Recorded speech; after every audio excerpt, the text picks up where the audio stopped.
Okay. So we're Also, I'm okay. So we're here with Kita, the Plant Data Service, and this is another in-depth series for our internal conversation. Here you go, Kita. Thank you. So I would like to encourage everyone to just ask questions and jump in, so that way this is not necessarily super formal. I'm going to use two sets of slides that it's sort of, this first set is sort of one that I typically use to communicate sort of what we're doing on the cover crop decision support tool side of things. So this is very much sort of describing a little bit of the motivation and then just a little bit of the structure. And then the second set that I'll show will be sort of really focused on the plant data service, again, with a focus on our immediate goals, which is sort of the cover crop data. And so I wanted to bring this slide up just because we also have the full team. So we're a pretty small team in the core, but then when you see the data side of things, that's when we're sort of a fairly large team, just because there are experts throughout the Northeastern United States who are actually part of the data verification process, helping us put together the underlying data set. But I would say that, for the most part, the core developers on this group are, me, Juliet, and Victoria from the data side of things, or the agronomy side of things. So I'm just going to jump ahead and just very quickly sort of describe why we're doing this. Cover cropping is a knowledge intensive activity. And so we argue that, information tools give us the ability to manage complexity across scales. And so I just want to describe a brief use case in cover crop planning. So if you consider, the farmer needs to decide which cover crops to plant, how much seed to use, when to plant it, and figure out the cost and benefit of doing so. What we're really trying to think about is, how can we provide the farmer with guidance to decide their next cover crop plan for the next cycle? So currently, the way in which this is done is actually across a distributed set of tools. And so, they might start by entering their data in something like the Midwestern cover crop tool to actually select and identify a suitable cover crop. They would enter data like the given site, some management goals, and a couple of different site conditions. From here, they'd basically just get a species recommendation, and then they would switch to another tool that would calculate the seeding rate given a selection of cover crops. From there, they would switch tools again if they wanted to calculate, for example, the economic cost benefit scenarios given a specific cover crop selection. And so, at the end of the day, what we really end up with is a fairly disconnected ecosystem of data models and tools. And this, I think, everyone who's on the call has similar issues for whatever pieces you're all building. And so I just wanted to sort of contextualize what we're doing and why we're doing it, which is sort of a nod to why, the ecosystem of things that we were encountering.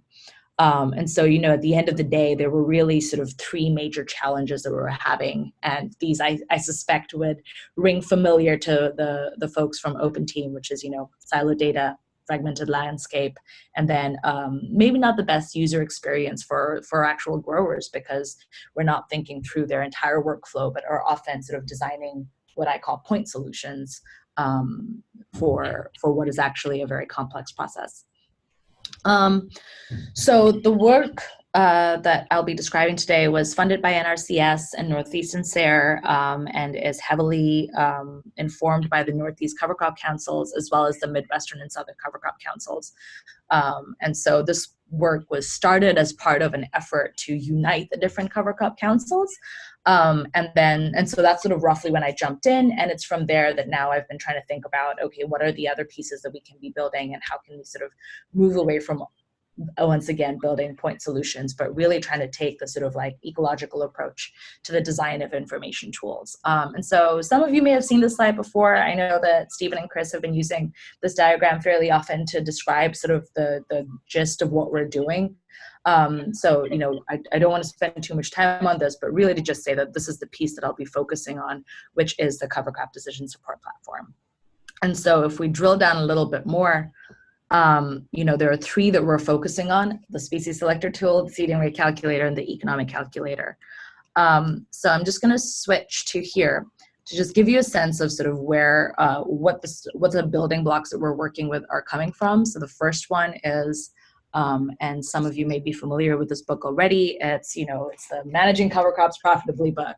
This is, the Bible of cover crops, and is where a lot of rich information comes from. So this is our first sort of building block. The second, and I've set this up now that I'm in Indiana, I can actually answer these questions with some level of knowledge, to try and show you what it might actually look like. And so in this particular case, this is the Midwest's cover crop species selector tool, which I know that we will be working with them to help refine these different pieces. This actually just takes in some site conditions, including some soil information, but you'll notice a lot of it is like very much, you enter it. And then it'll spit out a series of recommendations. And so these were sort of the original building blocks of the species selector tool. The seeding rate calculator, and if you sort of think about the history of the Midwestern tool, they had data sets for each of the different states in the Midwest. And so this is what one of those data sets look like. And this is actually the foundation for the plant data service. And so I'll come back to this one a little bit later. And then the third one that I wanted to show was, this was the seeding rate calculator before we redesigned it. And so I'll just ask you to file that one away, because again, I'll come back to this one in a moment. But these are sort of the building blocks that we were starting with. So, very simplified high-level architecture of what we're doing. We have these three different pieces. We want to take a modular approach. So we're trying to think about, okay, how can you actually take these and have them interoperable? What are going to be the data challenges? What are going to be some of the user experience challenges? And before we spent money on actually building things, we figured let's go do some prototyping. So this was what we were really focusing in 2018, was trying to actually just do some early stage prototyping to try and figure out what both the interoperability challenges were, and then eventually what the user experience challenges were. So in spring last year, we did the first prototype, and I only have a screenshot now because this one's now offline. And here we had a Django app, and I might just increase the size. Agronomists never liked my architecture diagram, but I suspect you guys might be more interested in this one. And this was actually one that the students put together. So please do not judge it on its technical accuracy, but it conveys the message appropriately, right? We had a Django app, and the Django app basically had a module within it for seeding rate, economic, and this is actually supposed to be the species selector module. And then there was one in there that would just represent the farm. And we built them all within one app at the time, just because we wanted to get a better sense for what the data requirements of each of the three modules were, and where things would break down. And we sort of anticipated that this sort of farm module would ideally eventually get replaced with a linkage to something like Farm OS or Land PKS or any other sort of system that already had farm data in it. So this was, again, super prototypey, just to get a better sense of what was going on. And so, some of the major challenges that we found from an interoperability perspective was something as simple as plant names were very different. And you'll hear me, I'm more than happy to go into great detail about exactly why plant names are really messy. And that's sort of roughly why we ended up doing the plant data service, but I'll try not to spend too much time on that. But so, there are little things like plants are not named the same way, but then there are also things like unit challenges. There were unstandardized activities being modeled. And so it just meant that you couldn't necessarily expect the same kind of information in each of these models, which required a fair bit of rework. And that's the focus of this year, basically. So then last fall, we also did another prototype, and I'm just going to delete this because I'll just show you the demo for this one that's still online. And so this prototype was focused around the user experience. So instead of showing you the architecture diagram, I will actually just bring up the seeding rate calculator. And so this was the original seeding rate calculator that we worked with in the fall, and this was developed by a fellow named Paul Ceylon in NRCS New York, him and his team. And it was, an Excel spreadsheet-based calculator that allowed you to basically, select what kind of seeding method you were going to be using, tell us what your purposes were, and then be able to choose a selection of cover crops. And I'm not going to do this because the macros always break, which is one of the challenges of the user experience, is that you can't actually, these tools are not always cross-platform or portable to devices that don't necessarily even have the exact same version of Microsoft Excel, right? So like this is a challenge that we're fairly familiar with. And so what we did was we built a React app, and in this particular case, we just tried to simplify it to think about, what are the basic pieces of information that a farmer actually needs to enter. And here we were just trying to get a sense for like, okay, what would be the main questions? Maybe they don't actually need all of these different seeding methods in this type of detail. And so the focus here was really just trying to poke through that. And I'm just going to sort of scan through it so you can see what the pieces are. Oops, apologies. And so you can basically add a variety of cover crops, and you would then be able to create your mix. And then at the end of it all, it would give you seeding rates for each of the cover crops. And some of the numbers of this are now wrong just because the database has been deprecated. But again, this was the second round of prototyping from last year. We did not bother putting this code on GitHub, just FYI, just because it was not code that we thought was going to be necessarily the most user-friendly. And so, that's sort of the focus of this summer/fall is we're currently looking actually and interviewing developers to try and be able to actually get someone to build out the front end based on a spec that I've been putting together. So while that's been happening, we've now switched to focusing on the actual data, because now we have a very, very clear sense of at least what we need to build from the front end. And so what you can expect would be a series of React components that you can then embed into your own tools that would be allowing folks to do cover crop selection, seeding rate calculation. And so we're going to try this out. We haven't developed in React before, and so that will probably be one of our biggest pain points, is just trying to make sure that we actually understand how this will work. So that's at least what's going on the front end of things. Does anyone have any questions before I switch to the data side of things? I don't know if I've been going super fast. I've had a fair amount of coffee. All good? All good. Okay, I'm going to continue from here then. And these are the slides that I've been using for onboarding our different data verification teams. So I'm going to just switch tracks completely from focusing on what we're doing on the front end, because now where we're at in that process is basically we're waiting for a developer, and then we'll just build out the front end for the decision support tools. So the back end of things is where the plant data service comes into play. And I just sort of split these up because I'm typically giving this presentation to folks who are more on the ag side of things than the tech side of things. And so it just helps to be able to differentiate between, the data that drives the tool versus what you see on the screen. I've already talked about this side of things, so I just want to focus on the data side of things.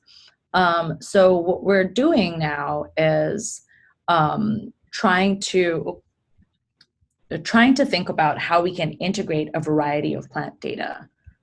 There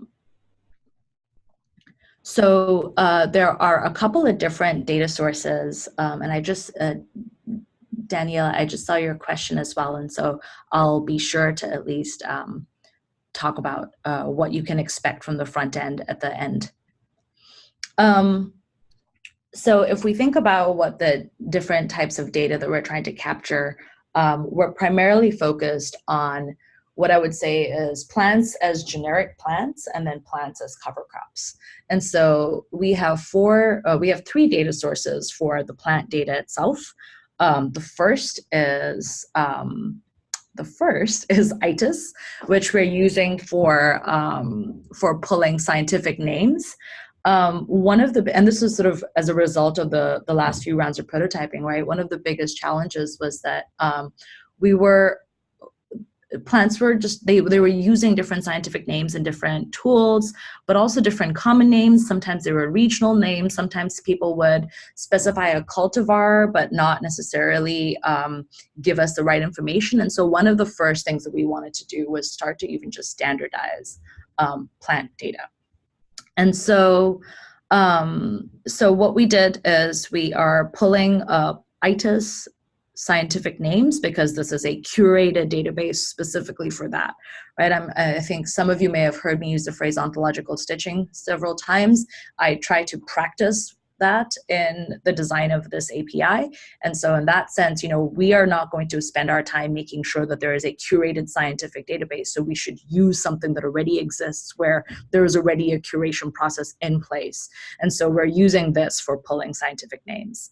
The second data set that we're using is the USDA plants database. And this one has proven to be a lot trickier. In fact, both of them are fairly tricky, because while I make assumptions about there being an active community of data curators on the back end, it's not always the case that they're focusing on the pieces that we need. And that sort of very much played out that way when we were looking at the plants database. So this is an example of the black oats entry. And so there's a whole bunch of different information that is available about different plants. And so you can see that there's images, they also have some classification information. We actually don't use this because it's not always correct. In fact, we had a lot more difficulty with using their classification information. And so we didn't end up using that at all. But if you go into here, you can actually, my apologies, wrong one. There we go. If you go here, you can actually see all of the different variables that are available for plants within the USDA plants database. We have sub-selected some of these for our specific use case. And I should probably point out, ITIS has a web service available. So we're actually using their web service. So if you go in here, you'll see they actually have something built, so you don't have to scrape it. But USDA Plants does not have an API, which I was really bummed out about. And so we are downloading, we're scraping their database to be able to get all this data. And I'll show you that when I switch back to this. So we're subsetting right now for our crops use case, but we anticipate that down the line, as we work with all of you, we would like to then be able to expand to be able to actually pull data sets, pull variables that you are interested in as well. Ankita, on that USDA plants database, is that fairly static, or is there much change? It is very static. So that's less of an issue in terms of scraping. It is, yeah. So, and there was an R package that we had found that folks have used to be able to pull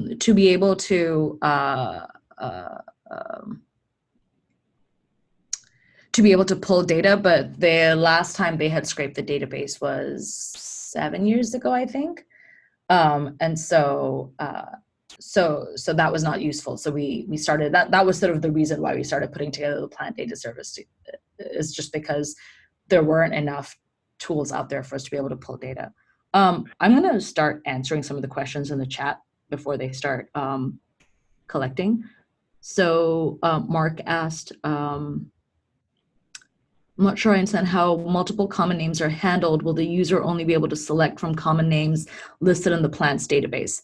Okay, so I will actually come back to this one, because I'm going to we are creating a data model to handle the fact that there are also regional common names. And so I'm using the scientific name as the unique identifier for plants. And actually, maybe I'll just show it over here. So, and Dorn, I know you wanted me to talk about Airtable, so I will come back to this a little bit more. So you can see in here, we've got the scientific name in here, but we're also asking folks to specify particular cultivars, varieties, or subspecies. And so that way we would be able to then have a plant model that actually maps the scientific name to each of these, to each of the synonyms. And yeah, Jeff, it is not supposed to be static. I wish it weren't, but I imagine that they wouldn't build out an API unless there was actually an active community. So one of the reasons why we're doing it this way is because we would like to be able to actually push at least our cover crop data back to them. Although I'm pretty, from what I remember, the way in which you push data back to the plant database right now is you submit a form. Greg asks, does the USDA plant database have good data for common agricultural crops, and does it also have varietal information? It depends. So there is, for example, a set of cover crops. I find that a lot of the really good information seems to be in I don't know what the classification of it would be. There's a lot of information on trees and shrubs. I would love to work with the plants database folks, horticulture, thank you. I would love to be able to work with the plants database people. I did send an email out saying, hey, we would love to work with you. Can we help in any way? But I haven't heard back. So if any of you do know somebody who will respond to my email, I would actually love to work with them and maybe even just give them some of the pieces that we're building. Just because we might not necessarily want to be maintainers of the scraper for the plants database, but if nobody else has time and space to do it, I'm happy to keep maintaining that piece. Cool, thanks, Mark. Okay, so let me see if I can go backwards. So the last piece of data that we're pulling will be seed prices. One of the biggest challenges with the seeding rate calculator was seed prices were always out of whack. So we are starting by scraping green cover crop seed for live seed prices. I'm also using, and I don't know if you have used this before, scraping a database means that instead of having some sort of programmatic way that is maintained by the actual database owner, I'm literally just writing a script that pulls all of this information down, and then I parse each of these lines to be able to get what I need.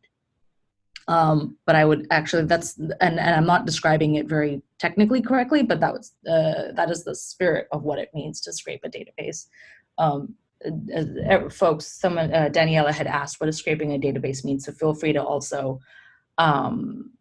chime in if you feel like there's a better explanation. Okay, so I'm going to get to green cover crop seed now. So with green cover crop seed, and Greg, I'll answer your question on this process. Green cover crop seed has a smart mix calculator. And so in that sense, there is some overlap. What I would actually ideally like to be able to do is to have this be an opportunity where they would integrate our code base into their calculator. So, and I have to log in. I have an account that I created specifically to explore this, but I'm not going to do that right now. And so we're not replicating because the way in which we're doing it is actually fairly different. I actually suspect they would gain value out of our data set that is underlying this. And talking to seed companies about, what the difference is between what we're doing and what they're doing and how we can integrate our work with theirs to be able to provide growers with, maybe sometimes pointers to, no, I haven't talked to them yet. Sorry, I've got the chat window open and I'm hoping everyone can see this as well. So I'm just sort of responding to the questions now instead of reading them. Cool. So yeah, I would like to reach out to Green Cover Crop Seed. If anybody knows how to get in contact with them, that would be great. I will mention one wrinkle. So right now we're using, let me go back. So we're getting cover crop seed prices from here. I'm getting commodity prices from Yahoo Finance. I don't know if any of you have played around with financial APIs before, but I've found Yahoo Finance's API for pulling commodities market stuff to be the best. And so that's sort of roughly why I went there. And if you have better ideas, then feel free to let me know. So those are the only two data sets we're right now using from these tools. So I'm going to go back here and then sort of show you where we're at next. So given all of these different data sets, and this is Juliet's work in the background, so I'm going to switch to yet another presentation. So you can just see, we have some Python scripts that have been written, and basically what it does is it pulls the data from our scraped set from USDA plants, and right now, and I'll introduce the verification process, it pushes it using Airtable's API, so you can see each of the crops is now being added. So we're doing the mapping before our cover crop experts even start to put in any cover crop specific data, right? So I guess the thing to remember is we're getting scientific names from ITIS, morphological, some soil conditions, a selection of data from USDA plants, prices from Yahoo Finance, commodity prices from Yahoo Finance, and then seed prices from Green Cover Crop Seed. One of the reasons why I have not necessarily reached out to also seed people is because we want regionality in this tool, and not everyone's using, for example, Green Cover Crop Seed. So like just 2 days ago during my last data verification call, I was asking folks so each of the zone teams within the Northeast region, of which we have 5, and here are my zone teams. Each of these zone teams will be making specific recommendations about the cover crop data that we're doing, but then they'll also say, so zone 5, for instance, or was it 6? I think it was 6. My notes will told me that their growers actually use King's AgriSeed more than any other tool for pulling cover crop data. And so in their case, we will want to scrape that database for seed prices. And ideally what we actually have is you can sort of choose between the different seed catalogs based on, maybe you use something unconventional. Maybe we should just have, Johnny's and Baker's Creek and all of these different ones there. But I just wanted to start with a couple so we're not trying to, put the entire world into the plant data service just yet.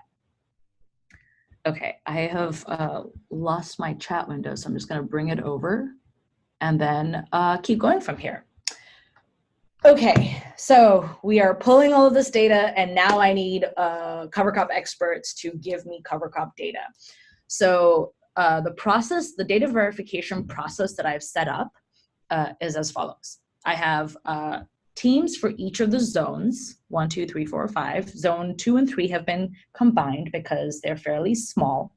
And this is just for the Northeastern United States. And I say this specifically because the Midwest goes county by county, and the Southern cover crop councils go based on I'm going to get this word wrong, geomorphological regions. I need a soil scientist in my ear right now. They're going with a different grouping and I believe that's the word to describe it, but they're going with a different grouping. So their data will be site specific and with a different clustering method. And so I say this just to make it clear that, we also will eventually need to capture that as well. So I have zone team leaders for each of them, and what they basically did was they came in, they review my cover crop master list, they reviewed all the different variables that we're doing. I have a development team right now is shorthand for Juliet, writes code to then auto-populate certain data. The data vetting team is shorthand for me and Victoria. We then review all of these pieces and we put it all back together. And so that is the baseline data set that our cover crop data verification teams are using. And I'll actually just show you that to start with. And I'm gonna go to my basic Airtable. So I've been deprecating these as we go through. So the first data set was, just a dump of every single variable I saw in the Midwestern tool, things that I liked from other tools. And then the raw data itself, remember, is coming from the Midwestern Tools Ohio data set, because that was the closest to zone 6 in the Northeast. So this is sort of the data dictionary that our zone team leaders started with, and this was the cover crops list that our zone team started with, right? So you can see, and I think this is probably, I should have introduced Airtable before I started doing this, but we are using Airtable for 3 main, well, there's a few more reasons, but it's got the structure of a spreadsheet with the power of a database, and it allows us to have all data and discussion in one place. But most importantly, for my cover crop data verification folks, it's fairly user friendly. And then for my programmers, there is an inbuilt API. And so I am kind of fond of this tool. I really wish it were open source, but right now it is the best tool for the job. And so we're using it. So this is the base that the zone team leader started with. After each of these meetings, I then basically put everything together and created, these are my clean zone starter bases. So at the beginning of every team, so I'll just show you that one. The zone team comes in, they review the variables, they review all of these different pieces, but then basically I go with a round robin. So every 2 weeks, I have a call to reconcile differences. Every week they get a chunk of data to verify, and every 4 weeks I'm starting a new team. So this week was particularly crazy just because we started zone 5 and I was in 4 weeks in with zone 6. And so it's just hence the craziness and 30 different slide decks for today's talk. But hopefully I'm not making you all too dizzy.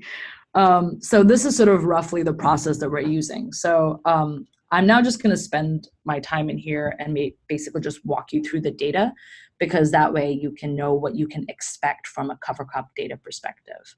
Does that sound good? Does anyone have anything that they would prefer I focus on instead? Do it. All right, I'm going to do it. Okay. Whew. All right. So let's start here, actually. So if you notice with all of the previous tools, the first thing a grower does when they come to a cover crop decision tool is usually come in with a specific management goal. And so we have a goals first a directive, right? So we have a set of 12 cover crop goals, and you can see we're still massaging a few of those. Some of these were based on the Midwestern tool, and then a few of these have been added based on what my zone team leaders told me. And so we have descriptions for each of these, and then I have created a tree structure that has each of these goals, the rating of a cover crop on its ability to improve soil organic matter will be based on these constituent variables. And so these constituent variables are what you'll see in both the data dictionary as well as the cover crops data set.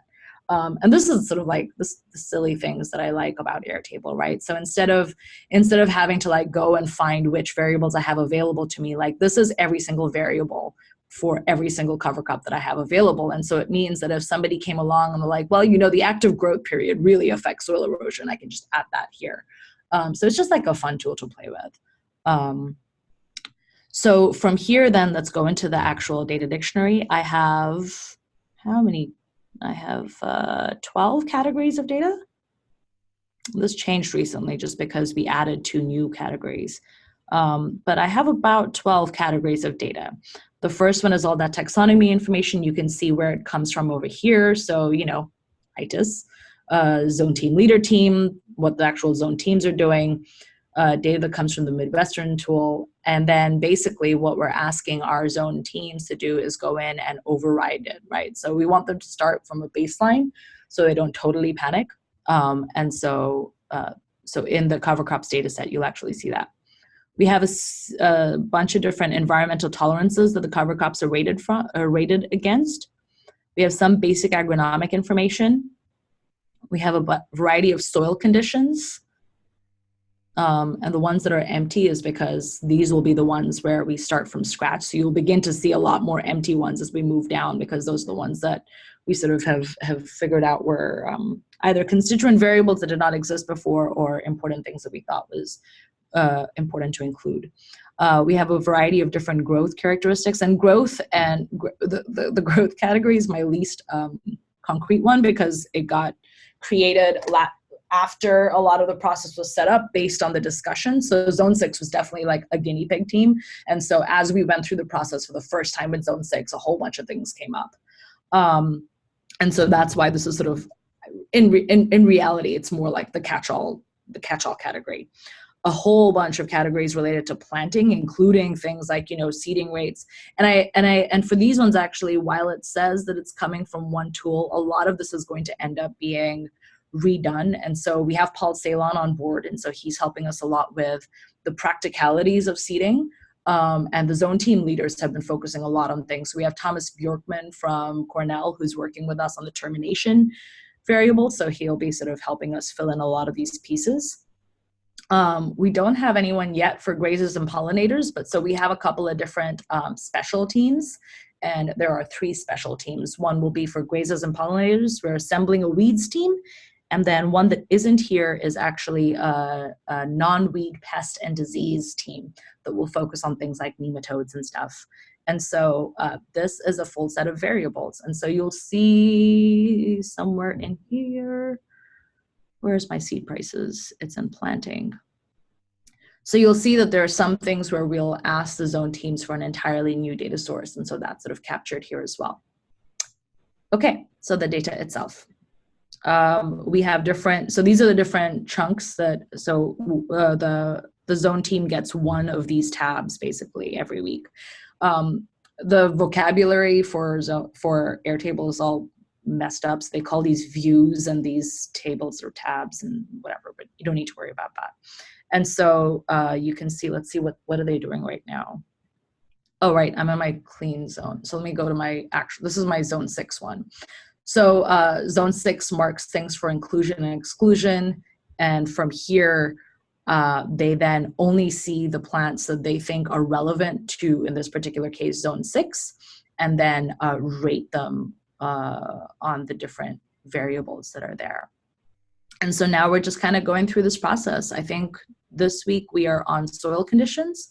And so we're sort of just rating the performance of each of the cover crops on different soil conditions, including some newer things and some things that we haven't done before, but we're going to try it out because there's consensus that there might be enough literature to be able to support a lot of the recommendations that come out at the end of this.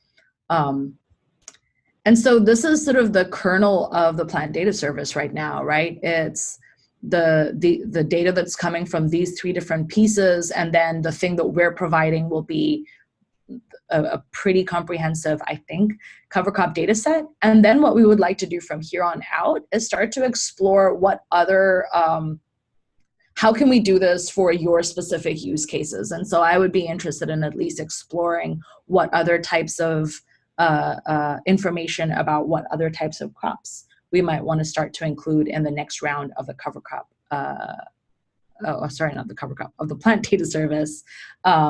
And then similarly start to think through what the front ends for other modules that are related to sort of agronomic decision support might be able to look like. And I think that's sort of like the long and short of what I had to say about what we're up to these days.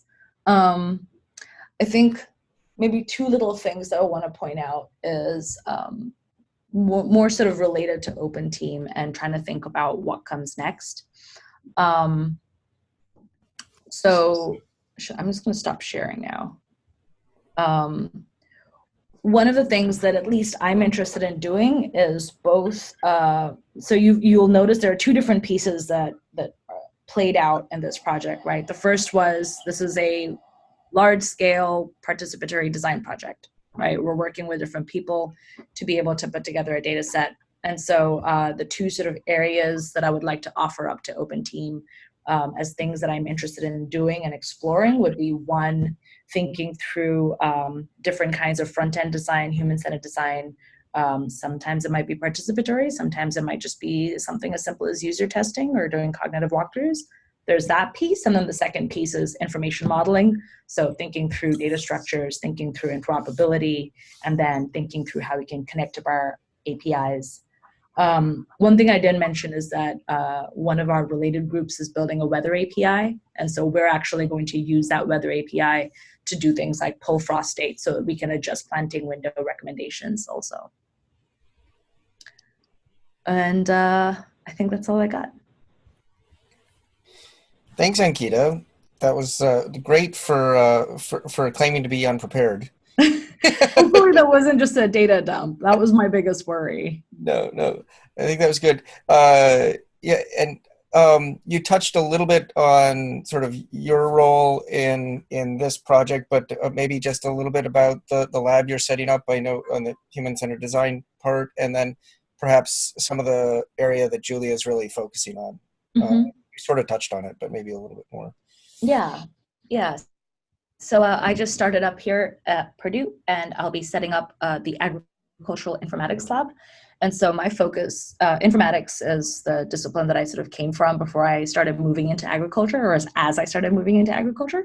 And so I'm really interested in sort of three problem areas. The first is human-centered design, trying to think about, what are optimal user experiences for growers who are using these tools in fairly novel settings compared to your other apps. And so that's sort of one of my main areas of interest. And a lot of my dissertation work was really trying to think about information challenges that growers face, especially on the small to medium scale diversified ag side of things. So that was my early work, and now my more recent work has been in cover crops, and now I'm sort of just exploring different ways in which we can design technology to enable the adoption of sustainable ag practices.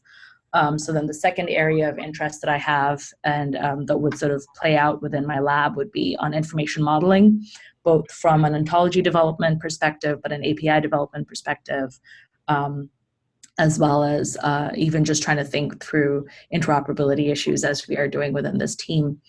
And then the last area of work that would be sort of things that I do right now, but also things that I would hope would be done within my lab would be just, good old-fashioned software engineering, building things together, doing some sort of collaborative application development where maybe you have a problem and you're looking for particular development support. I'm really hoping that I can get grad students interested in your tools as well, so that we can start actually just, building pieces and contributing to the sort of the open team Go ecosystem of things. Okay, so that's sort of roughly what I'm doing. I'm just going to answer a couple of questions. Mark asks if I can describe the weather app, the weather API. So this is being developed primarily out of Georgia right now. So there's a programmer in Georgia who is, and let me see if I can actually just pull up the variables in case because I suspect that might make the most sense.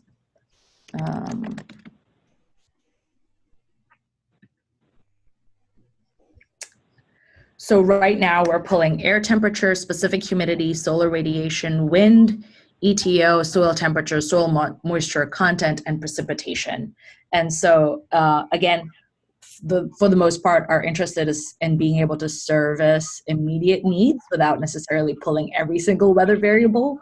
And so the team's pulling 5-year averages for each of those variables, primarily for use by the plant modeling teams, the cover crop modeling teams that we work with. And so I've been primarily providing guidance on API design. And so far they've been focusing on just like getting the data. And so it seems like there were some issues where the data source that they were using has been deprecated, and so they're switching to a couple of different things. And so I'm hoping that once they've sort of figured out how they want to pivot from there, and Chris Reber-Corton from NC State can probably speak a bit more in a bit more detail about this project, because he's sort of, I would consider him one of the first use cases of it as well, right? Because the weather API will be primarily also used will be used in the suite of tools that we're developing for on-farm research, which I haven't touched at all, but I think will be of interest to the group as we move forward. Okay. Greg has a whole bunch of questions. Who's going to maintain this? That will be me for now.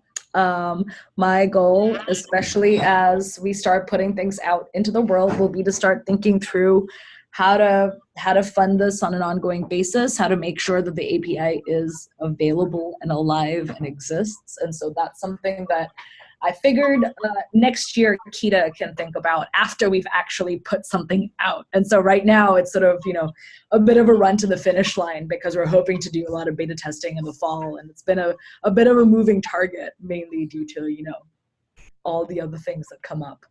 And so, so that's sort of the piece on who's going to maintain this. You asked about the process and how it can be optimized.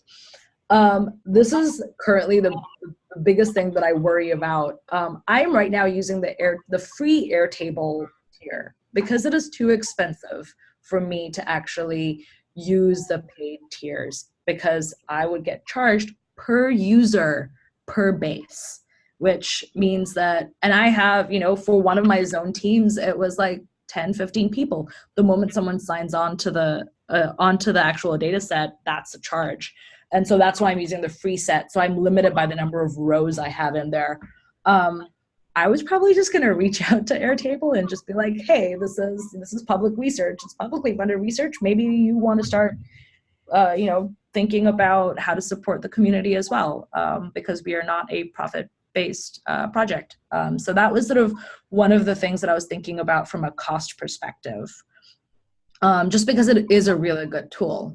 The other option is we just build our own clone of Airtable, maybe. But I wasn't sure. Greg is already panicking, so no, we will not do that. So I'm not quite sure just yet where we're going to go from trying to optimize that process. One thing that I would like, Lauren had also mentioned that I should talk about Juliet's involvement in all of this. In Juliet's dissertation work, she really focused on crowdsourcing permaculture data, right? And I'm overly simplifying her work, but that's at least a piece that I want to describe for this. And so during her dissertation, I believe the SAGE database, if you want to look it up on GitHub, I can always send the link out to that. The SAGE, and this is why she's building the kernel of the plant data service, right? Because she has experience having done this for plants for permaculture use cases. And so she and I have been sort of thinking through what we want the plant data model to look like from this perspective, but then also what we want that process to look like, because we want to make sure that people, the humans, are still involved as we move forward. And so she's done some work in crowdsourcing, and I suspect that we may start exploring a little bit more on what are appropriate ways to crowdsource data, but then also make sure that it lives in a way that that is maintainable over the long term, because I also don't terribly like the idea of my data right now being trapped inside Airtable. If they, if they went up overnight, I would lose my entire data set, and that's scary. So then another question that Greg has was, when can you do the top 20 crops? Spring, winter, spring, next. I'm happy to do them next. I had actually hoped that would be part of how we start thinking through the extension of the plant data service for Open Team. And so this was something that I was hoping to at least chat with all of you about during the upcoming in-person meeting, would be just trying to think about what are the immediate next steps that would be helpful for you all.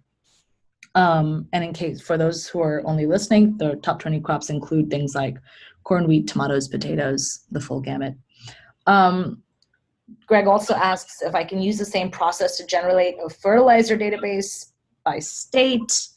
The data is public in each state because producers have to submit and need to be scraped. Yeah, okay, a lot of scraping. I'm becoming really into scraping. So as we were putting together the cover crop data set, you'll notice that there's a lot of variables that aren't actually going to be used for the species selector tool. And part of the reason why I did that was because I'm starting to think about what are other modules that might want to be built. So there's some stuff in there about flowering and plant growth. And there's other types of things that I thought might be useful for other applications and other decision points. Similarly, I was just going to add, Kita, that one of the on the Open Team development roadmap is an input data service also. Yeah. So it's certainly, and I think we're really looking to this as sort of the prototype for that. Yeah, that was sort of roughly my intent.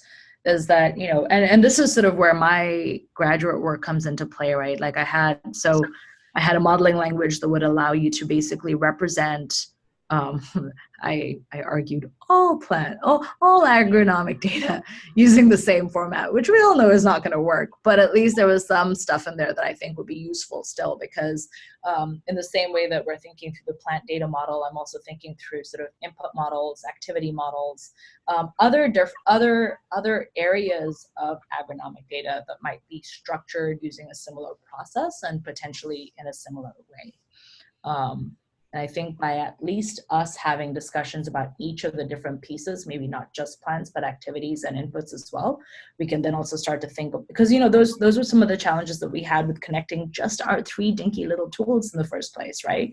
It was that people weren't using the same seeding methods. And that was like the bane of my existence for the longest time. So we literally restructured seeding methods. So I don't want to have to do that from scratch. So, you know, I think when Greg and I were once talking a while back, he had mentioned, you know, tillage methods is something that NRCS has a data set for. And so ideally we just take things like that and start to either build out APIs for them, restructure them. I'm not sure what else, but those sorts of things. Yep. And I know that's already happened within PharmOS with a stir index. So I think yep. Cool. It's going to be exciting to start to build those linkages. We're at, we have 2 minutes till the top of the hour, and we have another presentation. So I'd like to sort of thank everybody and give everybody time. Thank you all. And thank you, Kita. And really hopefully you will all be able to join the next presentation on GeoKit. Cool. See you guys in a minute.